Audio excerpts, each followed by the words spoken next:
So hello friends, this is Gaurav और एक बार फिर से आपका स्वागत करता हूं आपके अपने इस YouTube channel GK classes for preparation में।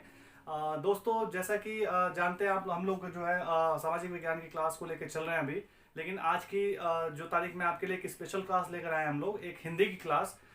जो हिंदी के बारे में हम लोग संज्ञा के बारे में पढ़ेंगे। जो स्टार्टिंग, जो व्याकरण की जो स्टार्टिंग एक सीरीज होती है वो संज्ञा से हम लोग स्टार्ट करेंगे। तो हिंदी की क्लास के लिए मैम आपकी एक क्लास लेंगी, ठीक है। और जो जो आज का जो पहला टॉपिक है वो संज्ञा का होने वाला है। तो उम्मीद करता हूँ कि आप जो है आज की जो क्लास में संज्ञा को सीखने का मौका मिलेगा और इस हिंदी की क्लास में आप लोग अपना पूर्ण रूप से सहयोग देंगे और आप इस क्लास को पूरा देखेंगे। तो आइए मैम।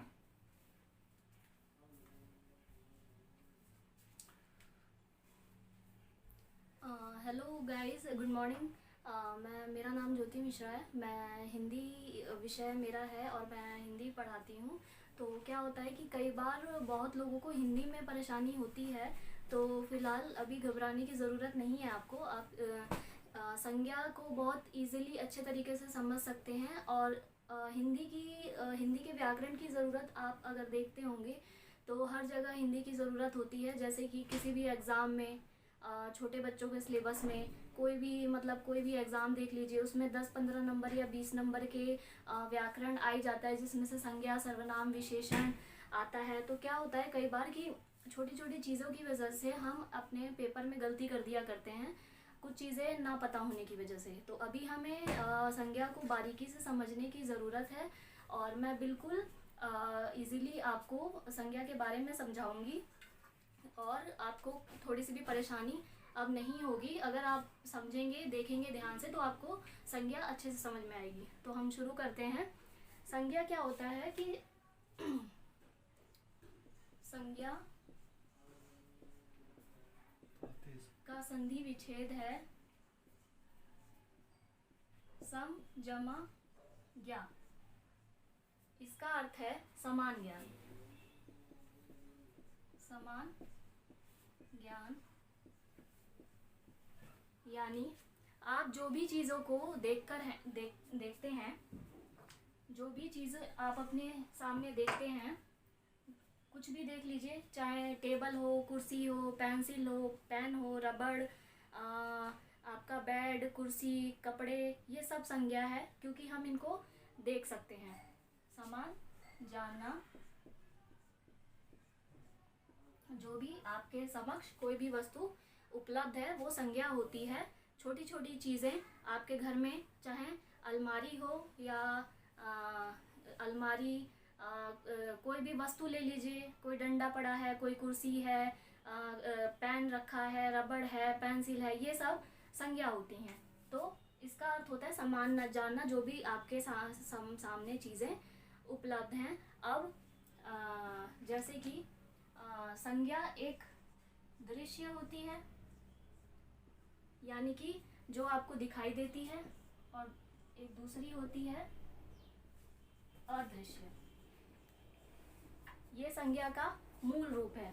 इसका मतलब कि दृश्य में आपके सामने व्यक्ति, वस्तु और स्थान, ये चीज़ें आप देख सकते हैं, इसलिए ये दृश्य संज्ञा है।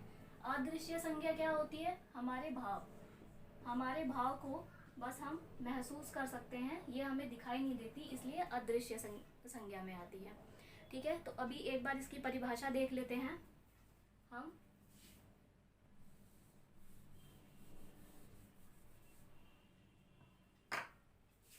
परिभाषा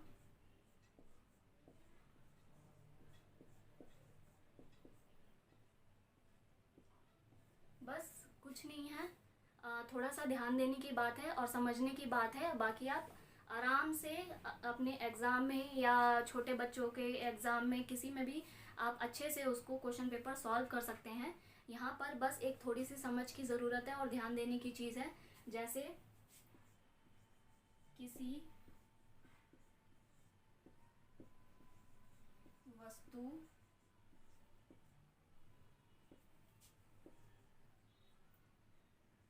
स्थान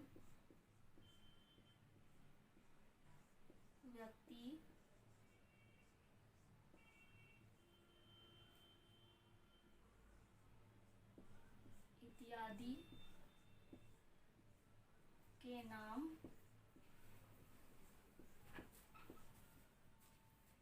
और किसी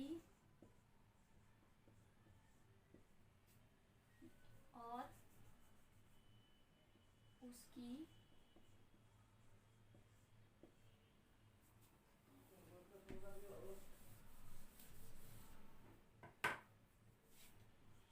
जाति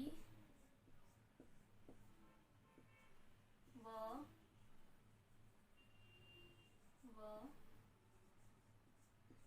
भाव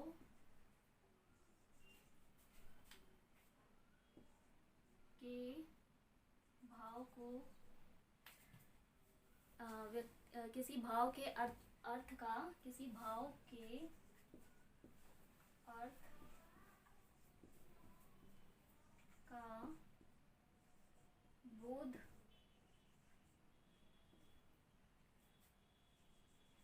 कराने वाले शब्दों को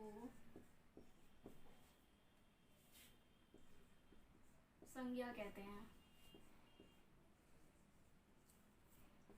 संज्ञा कहते हैं। अब जैसे आप कहीं पर भी देख लीजिए तो यहाँ पर किसी वस्तु, स्थान, व्यक्ति इत्यादि के नाम और उसके जाति व भाव के अर्थ का बोध कराने वाले शब्दों को संज्ञा कहते हैं। आप कहीं पर भी देखिए, चाहे किसी व्यक्ति का नाम आ जाए, चाहे कोई स्थान का नाम आ जाए, चाहे कोई वस्तु आ जाए, या कोई जाति का बोध, कोई जाति के बारे में बात हो रही हो, या किसी समुदाय समूह के बारे में कोई शब्द आपको बता रहा हो, या भाव का अर्थ, या आपके कहीं इमोशंस की बात हो रही हो, ऐसे शब्द अगर आपको कहीं दिखते हैं तो नो डाउट आपको वो पता चल जाएगा कि वो संज्ञा है। अब संज्ञा में क्या होता है कि जैसे मैं आपको अंतर बताती हूँ कि व्यक्ति संज्ञा के सबको पता है कि 3 भेद होते हैं। पहला व्यक्तिवाचक, दूसरा जातिवाचक, तीसरा भाववाचक। तो व्यक्तिवाचक, भाववाचक, जातिवाचक, इन सब में क्या होता है कि लोगों को अधिकतर कन्फ्यूज़न हो जाया करती है कि व्यक्तिवाचक में कौन आएगा और जातिवाचक में हम किसे लगाएं। तो यहाँ पर मैं अभी आपका डाउट क्लियर करती हूँ उदाहरण देकर।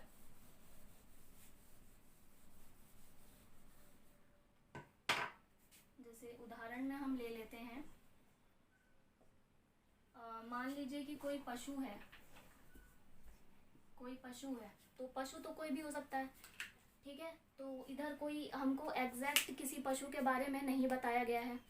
तो इसके बाद पशु हमने अब एक, चलो मान लिया कि हमने एक भैंस ले ली, एक पशु में से हमने एक भैंस को चुन लिया है, ठीक है। अब भैंस भी कौन सी वाली, भैंस की भी कई प्रजातियां होती हैं। आपको कैसे पता चलेगा कि मतलब अब कौन सी व्यक्तिवाचक है और कौन सी जातिवाचक। तो इसके आगे भी भैंस की भी प्रजातियां होती हैं। अब क्या हो जाता है, यहाँ पे आ जाते हैं नाम। जैसे भैंस की प्रजातियां होती हैं, सुरती प्रजाति है एक हमारे भैंस में, एक गोदावरी आती है, गोदावरी, और एक मुर्रा भैंस भी प्रजाति होती है।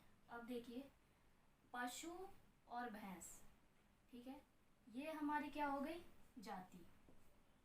ये जाति कैसे हो गई, पशु में कोई भी आ सकता है, ये पूरी जाति को इंगित करती है। पूरे पशु में कोई भी हमारी जाति आ सकती है, पूरे पशु समाज में कोई भी आ सकता है, इसलिए ये पूरी जाति को इंगित करती है, इसलिए ये जातिवाचक में आता है। अब भैंस को देख लीजिए, भैंस में कई सारी प्रजातियां हैं, कोई एक विशेष प्रजाति के बारे में नहीं बताया जा रहा। इस वजह से हमारी ये जो भैंस है ये भी जाति में आ जाती है, जातिवाचक संज्ञा में। अब इसके बाद क्या हो गया, यहाँ पर अब हमारे नाम आ जाते हैं। अब भाई चलो जाति का नाम तो आ रहा है, अब जाति में कौन सी आई, सुरती आई भैंस, गोदावरी, मुर्रा। तो इसका मतलब ये कि अब यहाँ पर आ गए हैं नाम। अगर हमारे कहीं नाम आ जाते हैं, अगर हमारा नाम आ गया तो इसका मतलब क्या हो गया हमारा व्यक्तिवाचक संज्ञा हो गया। और जहाँ पर हमें एक पूरे समुदाय के बारे में कुछ पता चल रहा है, तो समुदाय की बात हो रही है, तो वो हमारा वहाँ पर आ गया, हमारा जातिवाचक आ गया। तो यहीं से अब हमारा आपको कॉन्सेप्ट क्लियर हो गया होगा कि हमारा ये जो किसी समूह के बारे में बात होगी अगर कहीं, तो वो हमारे यहाँ पर जातिवाचक संज्ञा आ जाती है। और जब कहीं पर भी किस दुनिया में किसी का भी कहीं पर नाम आता है, तो वो हमारे व्यक्ति की बात हो जाती है, यानी कि वहाँ पर आ जाता है व्यक्तिवाचक। ठीक है, तो अब एक बार व्यक्तिवाचक जातिवाचक आपको क्लियर हो गया। तो व्यक्तिवाचक की क्या परिभाषा होती है कि जब किसी व्यक्ति, वस्तु, स्थान, कोई भी आप व्यक्ति ले लीजिए, कोई भी आप वस्तु ले लीजिए, या कोई भी स्थान ले लीजिए, अगर इनके किसी नाम के बारे में कोई बात होती है तो वहाँ पर आ जाता है व्यक्तिवाचक, क्योंकि वहाँ पर नाम के बारे में जिक्र हो रहा है। किसी व्यक्ति का नाम लीजिए, मोहन, सुरेश, ज्योति, मनीषा, या कोई भी, तो वहाँ पर क्या होता है, नाम आ गया व्यक्ति का, तो वहाँ पे व्यक्तिवाचक। अब कोई वस्तु उठा लीजिए कि आपका कोई भी वस्तु है, कोई पेंसिल, रबड़ है, तो उनके भी नाम अगर आ जाते हैं तो व्यक्तिवाचक में आ जाता है। कोई स्थान ले लीजिए, दिल्ली की बात हो रही है, भारत की बात हो रही है, या अमेरिका की बात हो रही है, इंग्लैंड की बात हो रही है, क्योंकि यहाँ पर नाम आ रहा है, तो ये सब किस में आएंगे, हमारे ये सब आएंगे हमारे व्यक्तिवाचक में आ जाते हैं। फिर इतने सारे हमारे घर में प्रोडक्ट्स आते हैं, उन सबके नाम हैं। चाहे आप फ्रिज लेकर आइए, चाहे कूलर लेके आइए, पंखा लेकर आते हैं, आप अलग अलग कंपनियों का नाम होता है उनका, कि जैसे किसी का नाम सैमसंग है, उषा है, बजाज है, ब्लू स्टार है, कैन स्टार है, या जो भी गोदरेज है, हायर है, तमाम तरह के हमारे पास कंपनियां हैं।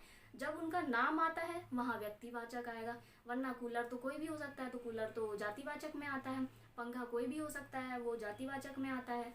तो ये व्यक्तिवाचक और जातिवाचक में ये अंतर होता है। नाम आ गया तो व्यक्तिवाचक, और अगर किसी पूरे समुदाय के बारे में बता दिया तो वो हमारा क्या हो गया, जातिवाचक हो गया। ठीक है, तो नेक्स्ट बढ़ते हैं हम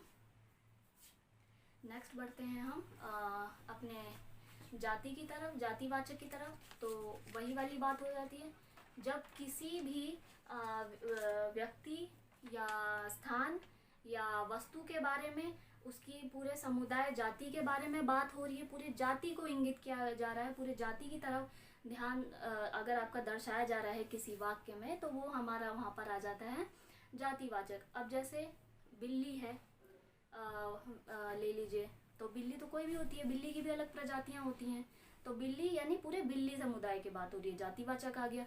पुरुष है, किसी भी पुरुष की बात हो रही है, तो पूरे पुरुष समाज की बात आ रही है, तो कोई भी पुरुष हो सकता है, तो वो आ गया हमारा जातिवाचक।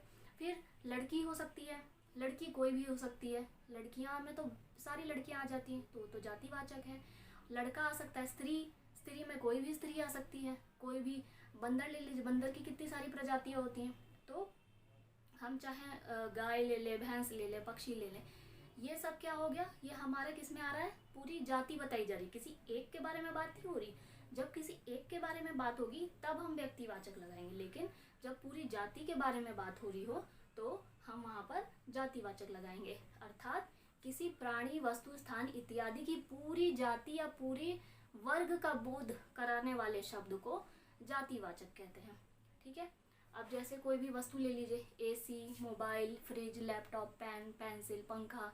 ठीक है, मोबाइल कोई भी हो सकता है, इतनी सारी कंपनियां हैं, लैपटॉप कोई भी हो सकता है, इतनी सारी कंपनियां हैं, पेन, पेंसिल, मतलब तो यही चीज़ें हैं। अब स्थान के बारे में बात कर लीजिए कि जैसे राज्य है, राज्य तो बहुत सारे हो सकते हैं, इसके अंदर कोई भी राज्य आ सकता है, देश के अंदर कोई भी देश आ सकता है। लेकिन जब देश का नाम आ जाए, भारत, अमेरिका, इंग्लैंड, ब्रिटेन, या कोई भी नाम आ जाता है, तब वहाँ पर हम व्यक्तिवाचक लगाएंगे, वरना अदरवाइज हम उसको जातिवाचक में देंगे। ठीक है, तो अब देखिए जातिवाचक के कितने भेद होते हैं। जातिवाचक के हमारे पास दो भेद होते हैं। जातिवाचक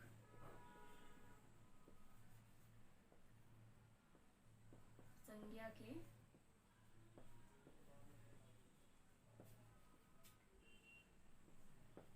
दो भेद होते हैं। इसको एक चार्ट बनाकर समझ लें तो आपको ज़्यादा इजी पड़ेगा। जैसे जातिवाचक में हमारे दो भेद हैं, तो एक तरफ हम लिखेंगे द्रव्यवाचक और दूसरी तरफ लिखेंगे हम समूह बोलिए या समुदाय बोलिए, समूहवाचक या समुदाय लिख सकते हैं। तो जातिवाचक में क्या हो जाता है, अब द्रव्य में कौन कौन सी चीजें आ जाती हैं आपकी। अब वे संज्ञा शब्द जो किसी द्रव्य पदार्थ का बोध कराते हैं, हम द्रव्य पदार्थ जो बहने वाली पिघलाने वाली चीजें होती हैं, जैसे कि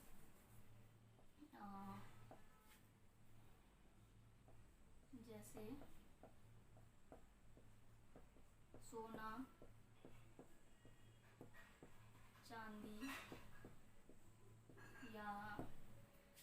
चांदी या लोहा, पीतल, दूध, घी, तेल, ये सब चीज़ें क्या होती हैं, एक द्रव्य होती हैं, एक द्रव्य पदार्थ होती हैं, इसलिए हमारे द्रव्यवाचक संज्ञा में आती हैं।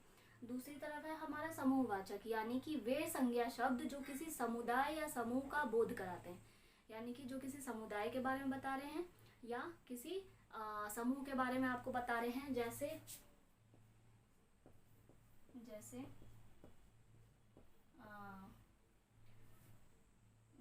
कक्षा हो गई, कक्षा में बहुत सारे बच्चे, तो कक्षा अपने आप में एक समुदाय है। टोली हो गई, टोली में बहुत से लोग चलते हैं, यानी कि पूरा समूह चलता है टोली में, ठीक है।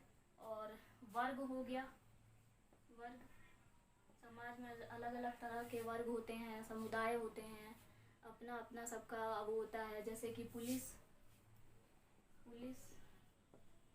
समूह में आता है, कोई सेना हो गई, सेना भी समूह में आती है। और गिरोह हो गया, जत्था हो गया, गोष्ठी हो गई, ढेर है किसी चीज़ का पड़ा हुआ, गट्ठर है, टीम है, दल है, गुच्छा है, लोग हैं। तो ये सब क्या है हमारा, ये सब हमारे समूहवाचक समुदाय में आते हैं। और द्रव्य यानी बहने वाली चीज़ें जो होती हैं, द्रव्य पदार्थ होते हैं, पानी, तेल, घी इत्यादि, ये सब हमारे किस में आते हैं, द्रव्यवाचक में आते हैं, ठीक है। तो जातिवाचक के अंदर दो हमारे भेद होते हैं, द्रव्यवाचक और समूहवाचक। कुछ लोग होते हैं कि जैसे संज्ञा के क्या होता है ना, कि वो 3 भेद ना बता के 5 भेद बता देते, उसके अंदर 2 जो है ना, द्रव्यवाचक और समूहवाचक, इसको अलग से एक भेद बता देते हैं। लेकिन ऐसा नहीं होता, ये दोनों जातिवाचक संज्ञा के अंदर ही आते हैं और ये जातिवाचक के 2 भेद होते हैं। अब इधर हमारे द्रव्य में भी हमारे 2 भेद आते हैं। एक तो होता है हमारे द्रव्य में भी 2 भेद आते हैं। एक तो होता है द्रव, ठोस। तो द्रव में वही बहने वाली चीजें, और ठोस में ऐसी चीज आती है जिसकी गिनती नहीं की जा सकती। जैसे चावल, गिनती नहीं कर सकते आप, एक चावल हो या ढेर सारे चावल हो, चावल ही होते हैं। दाल हो, चीनी हो, तो ये सब क्या हो गई, ठोस चीजें हैं, लेकिन ऐसी चीजें जिनको आप गिन नहीं सकते। और द्रव तो वही होता है जो तरल पदार्थ होते हैं, उसके अंतर्गत सारे आ जाते हैं। अब यहाँ पर हमारा आएगा भाववाचक। तीसरे संज्ञा की बात करते हैं। भाव यानी हमारे इमोशंस। इसका मतलब वे संज्ञा शब्द जो किसी भाव, अवस्था, गुण, आपके दोष, आकार, स्वभाव, दशा इत्यादि के अर्थ का बोध कराते हैं, तो उसे हम क्या कहते हैं, भाववाचक संज्ञा कहते हैं। कोई भी आपके इमोशंस आ जाए, चाहे वो आपके गुण हो, आपकी अच्छाई हो, या आपके दोष हो जाए, या आपका आकार है, या आपका स्वभाव कैसा है, गुस्सा है या दयालु हैं आप, कैसे हैं, आपकी दशा कैसी है, वे चीज़ें जिसे हम देख तो नहीं सकते लेकिन महसूस कर सकते हैं, जिन सब चीज़ों को हम महसूस करते हैं वो हमारे इमोशंस के अंदर आ जाते हैं और वो कहलाते हैं भाववाचक। अब भाववाचक में जैसे उदाहरण देखिए, भाववाचक के हमारे भाववाचक के उदाहरण हैं।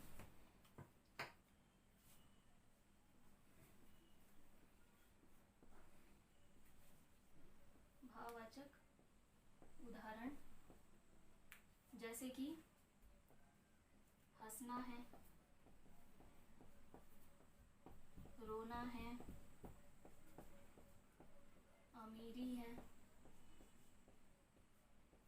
या गरीबी है, या गुस्सा हो आपका, ये सारे क्या हैं? ये आपके सारे इमोशंस हैं। यानी कि इसके अंदर बुढ़ापा हो, जवानी हो, बचपन हो, स्नेह हो, ये सब इसके अंतर्गत आपके सारे भाववाचक आ जाते हैं। ठीक है, तो अगर आप इनको गहराई से समझेंगे और इन पर ध्यान देंगे तो बहुत बहुत ईजीली आप अपने एग्ज़ाम को क्लियर कर सकते हैं। और अगर चाहे वो एग्ज़ाम आपके 15 मार्क्स का हो या 20 मार्क्स का हो, 20 आउट ऑफ 20, 15 आउट ऑफ 15 आप अपने स्कोर कर सकते हैं। तो ये थी आज आपकी संज्ञा, और हम कल सर्वनाम कंटिन्यू करेंगे और उसको भी मैं इसी तरीके से आसानी से बताऊंगी, और हम कल कंटिन्यू करते हैं। दोस्तों, जैसा कि आपने पढ़ा संज्ञा के बारे में, संज्ञा की जो क्या चीज़ें होती हैं जो संज्ञा को एक विशेष रूप से एक व्याकरण में आप कहेंगे कि व्याकरण में किस तरीके से उसको एक इम्पॉर्टेंट चीज़ बनाती हैं। ठीक है, तो जैसा कि आपने बेसिक चीज़ें समझी संज्ञा के बारे में, ये व्याकरण का पहला कदम है। ठीक है, यहीं से हम लोग शुरुआत करते हैं, और जो इसकी जो शुरुआत है आपने सीखा मैडम से, और किस तरीके से जो है संज्ञा का हम लोग इस्तेमाल करते हैं, क्या क्या खासियत होती है, किस किस तरीके से, जैसे द्रव्यवाचक क्या होता है, समूहवाचक क्या होता है, भाववाचक संज्ञा क्या होती है, इस तरीके से आप लोगों ने इसके बारे में जाना। तो उम्मीद करता हूँ कि आपको जो ये हिंदी की स्पेशल जो क्लास है आपको अच्छी लगी हो, और आप लोगों से उम्मीद ये है कि आप लोग चैनल को लाइक, सब्सक्राइब और शेयर जरूर करिए। ठीक है, ज़्यादा से ज़्यादा लोगों के पास जानकारियों को पहुंचाइए। तो उम्मीद करता हूं कि आपको आज की क्लास पसंद आई होगी। ठीक है, ऐसी हम और भी इंटरेस्टिंग क्लासेस आपके लिए लेकर आते रहेंगे। तो अभी के लिए इतना ही। नमस्कार, धन्यवाद।